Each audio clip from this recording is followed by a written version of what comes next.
I'm Daniel. I'm Brayla, and we're a part of the Fantastic Four.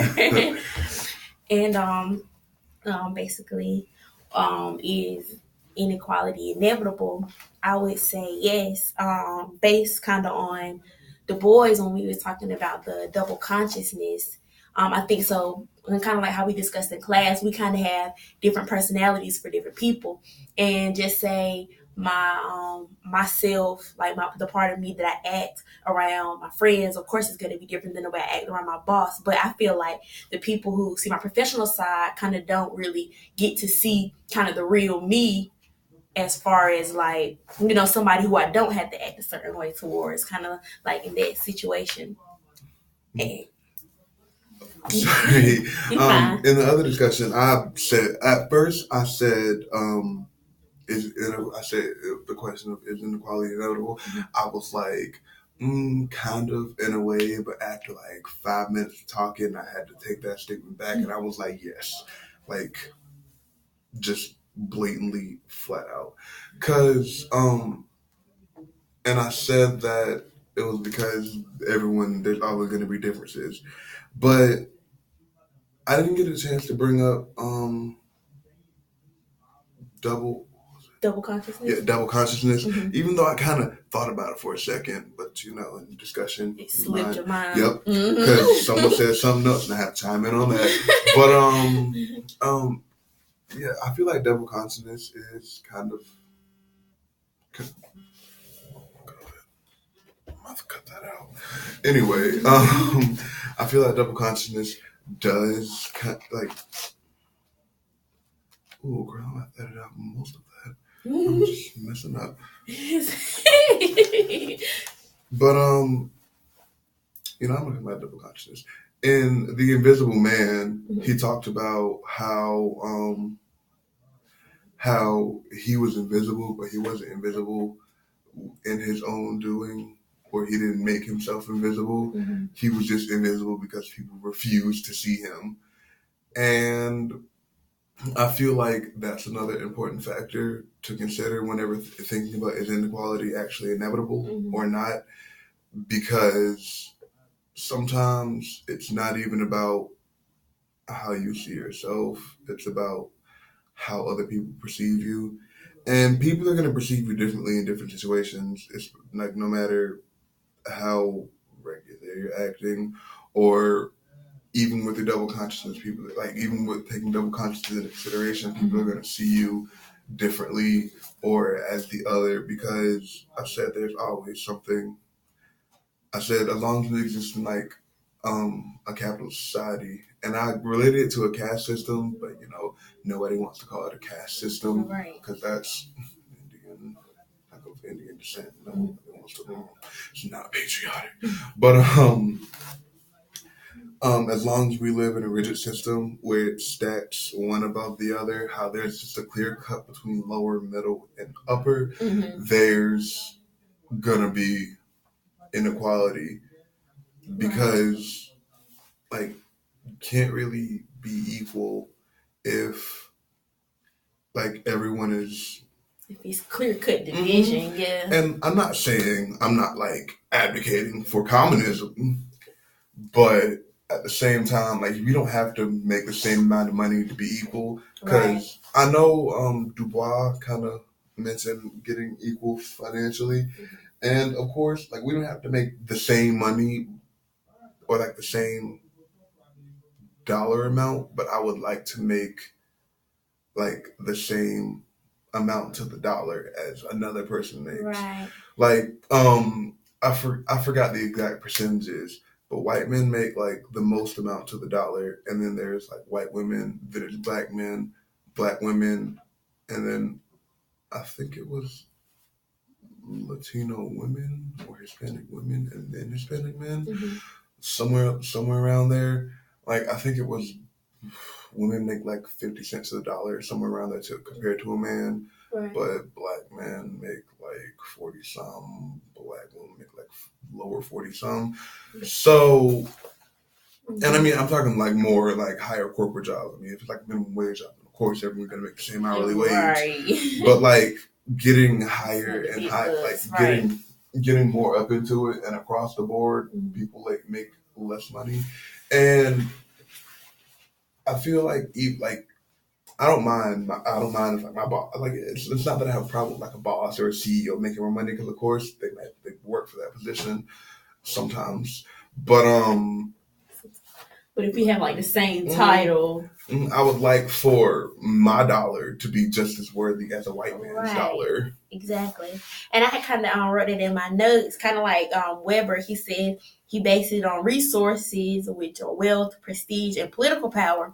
And of course, if you're doing it like on that level, of course, and that's kind of like today's society is not going to be equal because just say someone who doesn't have as much like rank or as much money or is like or it's kind of like has many connections, like they're not seen on the same level or it's just not the same, like, and kind of with an example, just say if I just say if I went to jail or something or I got into some trouble, but I knew people or I was real rich or let's say I donated a bunch of money, gave a bunch of money to like I don't know, like government officials or like the police station or something like that. Of course, it's not going to be equal. You know what I'm saying? Or I might do the same crime as somebody who doesn't have the same connections I did. But of course, it's not going to be the same, and it's kind of not okay. Like, but yes, and when it's kind of like stuff is based on that, it's kind of never going to be the same playing field because it's just never going to be equal because it's just no way. You know what I'm saying?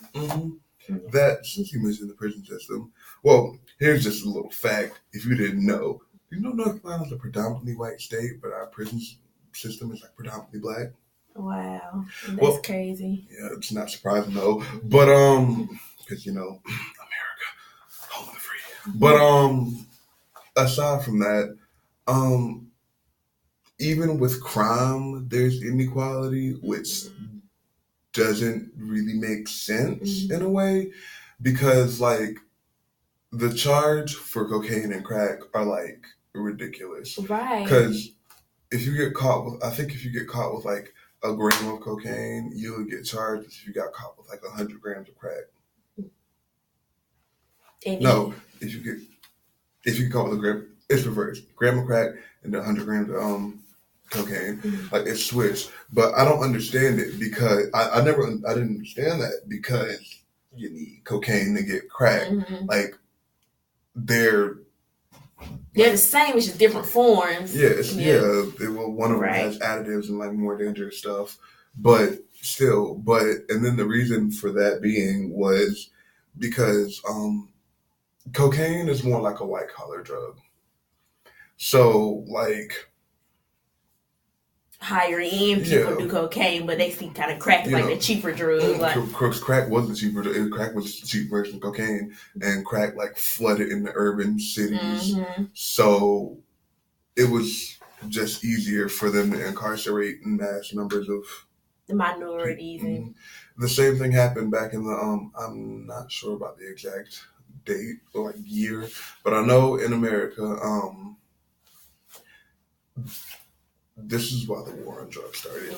Because around the 70s. Because they needed a reason to incarcerate people, minorities, but they couldn't just incarcerate them for being minorities because of course that's the problem. Right. So rather than incarcerating that, they knew because there weren't any strict laws on drugs at the time. So like they just demonize the drugs, and even like marijuana too. And now you see people that are getting like these harsh sentences for like misdemeanor amounts of marijuana. You know what I'm saying? I remember it was the for the Chinese who were like more on the western coast, they like criminalized opium and opiates, even though America went to China to get opiates, and they knew everyone was using opiates, even white people, but they just stuck it to that race and then put them in prison. For the Hispanics, it was marijuana.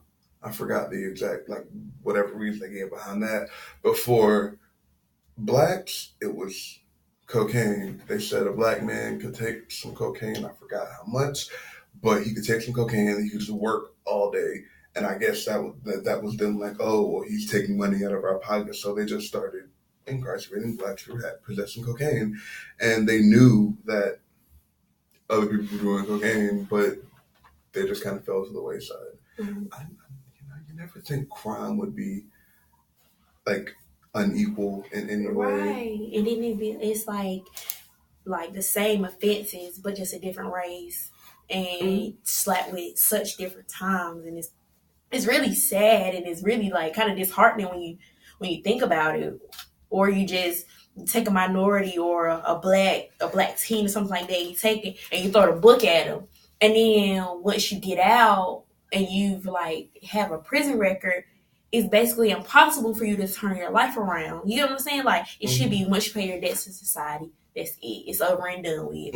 But then you're a felon, right? And your record falls around. You can't vote. You can't own firearms. You really can't go to school because once you get no university accepts you once you've been, like convicted of a felony and stuff like that. So and then it's hard to get a job. So it's kind of like real hard to turn your life around. It's sad. Right. But yeah, Weber really focused more on like parties and classes, and of course, like I said, there's gonna be inequality as long as there's social classes, because as long as you provide a way for someone to see themselves as better than someone else, there's gonna be inequality, whether it just be like treatment or like job opportunities. It's just gonna be there, and that's not even considering like other intersections of a person's identity, like sex, gender, sexual orientation, race, so forth, so on. Right. It's crazy. But yeah, that's all. Yeah, that's all my notes. What was it? Marx. I feel like Marx and Weber. I feel like their ideas are similar, but Marx more just kind of focuses on the working class. Like he chose this group of people and was just kind of like, well, look at them. Right, those that own and that don't. Yeah, it's like they're stuck there and they're just working class citizens and they're just a slave to the factory. I mean, Chang disproved him, but still, that doesn't mean that, like, just because Chang disproved them and showed the girls do have personalities and they're not just the products that they make, they still don't have money. Right. They're still, I mean, I guess they'd still be considered lower class citizens in comparison to someone else. And as long as like someone can compare themselves to someone and see that they're doing better than them, inequality it's just going to be there. Yes, exactly. When I feel like any system, like you said, any system you're kind of like comparing, of course it's going to be hard because this course is higher levels, and then the lower haves and the have-nots, basically. And I feel like the problem living in the capitalist society, especially, is it's mostly competition. Because that's how businesses thrive. They need competition, but at the same time, in a competition, it's so clear cut that there's like winners and losers. Right. And if you're not a winner, then you're a loser. Like there's no gray area, which is really unhealthy. It's like an unhealthy way of trying to like live, because if you just spend your life thinking you're a loser, then you're gonna succumb to that, and then you're just gonna be a product of your environment. Right, exactly. Yeah. Yeah. Right. Yeah. That's our inequality discussion.